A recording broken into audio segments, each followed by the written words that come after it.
मुसलमान खामोश नहीं है। जो मुस्लिम नेता जो अपने इस्लाम से प्यार करता है, नबी से प्यार करता है, वो खामोश नहीं रहेगा।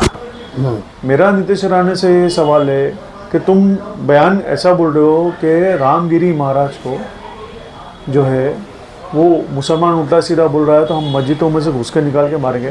पहले तुम रामगिरी महाराज को ये तो बोलो कि हुजूर के खिलाफ या हुजूर के बारे में तुम आड़े टेढ़े शब्द बोलना बंद कर दो।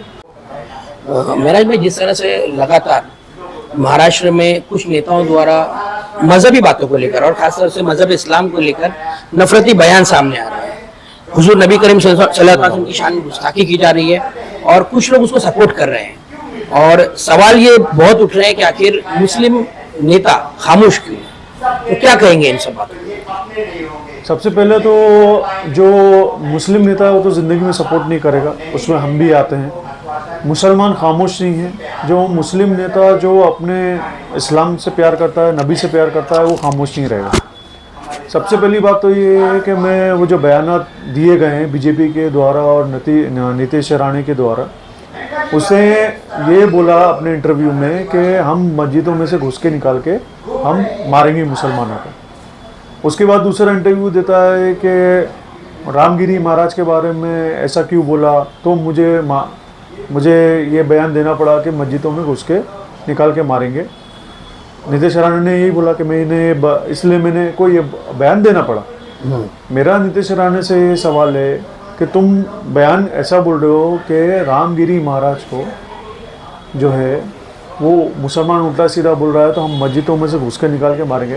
पहले तुम रामगिरी महाराज को ये तो बोलो कि हुजूर के खिलाफ या हुजूर के बारे में तुम आड़े टेढ़े शब्द बोलना बंद कर दो। पहले अपने लोग कैसा है ना, पहले अपने गिरबान में तो झाँक के देखो कि हमारे लोग क्या कर रहे हैं। मुसलमान थोड़ी ना पागल लेके उठ के सीधा तलवार लेके शुरू हो जाएगा कि इसको काटो उसको मारो या ऐसा कुछ करो। पहले अपने लोग बोलो ना। तुम मीडिया को बयान आड़े टेढ़े दे रहे हो, तुम मुसलमानों के खिलाफ बोल रहे हो, तो मतलब सबसे पहले तो मीडिया में आके ये बोलना चाहिए कि मैंने रामगिरी महाराज को बोला। क्या आइंदा मुसलमान और मुसलमान के लिए जो हुजूर का जो मर्तबा है वो अलग है, वो जज्बाती है, उनके बारे में नहीं सुनेंगे। हर चीज बर्दाश्त कर सकते हैं, ये बर्दाश्त नहीं कर सकते। आप अपना मुंह बंद रखो, आप आड़े टेढ़े बयान मत दो। तो सबसे पहले तुम जाके उधर बोलो ना, फिर तुम मुसलमानों के, अगर कोई मुसलमान अगर खुद से बोलता है तो फिर तुम ऐसा बयान दो। पहली बात तो मुसलमान कभी बोलता ही नहीं है, कभी नहीं। मुसलमान का कभी आपने सुना है क्या वो खुद से होके इनके भगवान के बारे में, इनके महाराज के बारे में खुद से होके बोल रहा है? हमारे धर्म में सिखाया ही नहीं है। सिखाया नहीं।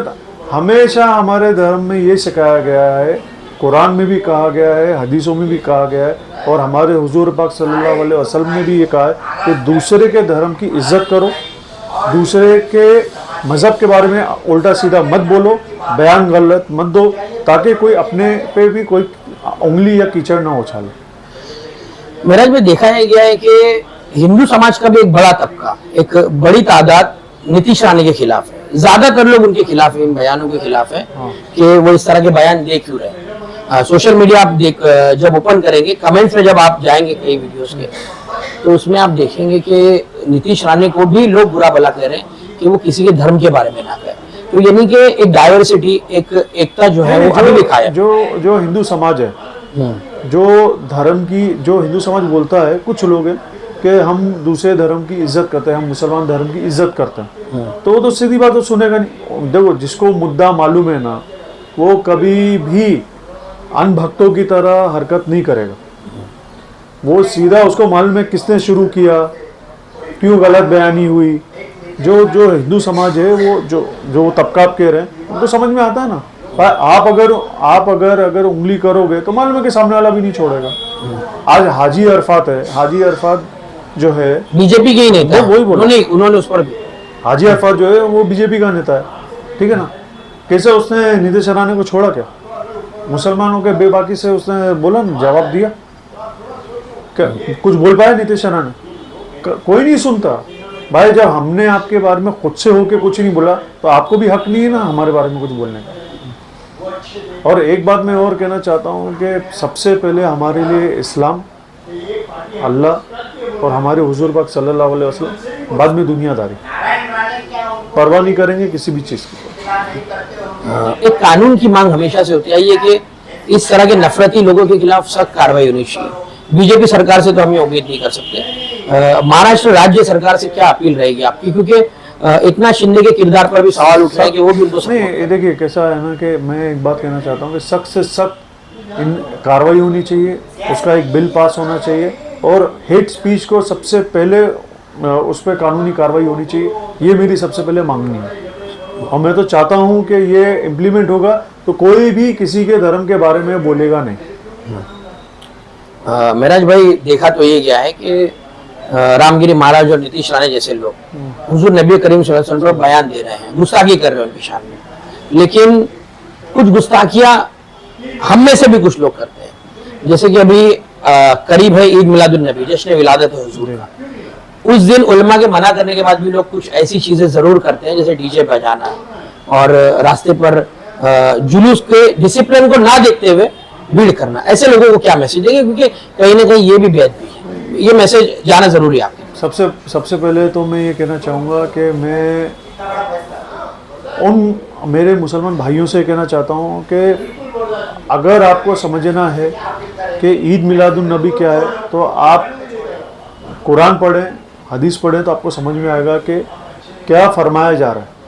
आप नमाज पढ़ें, आप सदका करें, आप हुजूर को बख्शें और अगर आपका दिल चाह रहा है कुछ गरीब मजलूम है तो उनको आप खाना खिलाएं और जितना हो सकेगा उस दिन आप दरूद शरीफ पढ़ें, दुआएं करें और सारे जितने अपने औलिया अंबिया जितने भी यहाँ से दुनिया से गुजरे हैं उन सब पे आप बख्शें, माँ बाप पे बख्शें, आपके बुज़ुर्गों पे बख्शें, तमाम मुसलमानों पे बख्शें।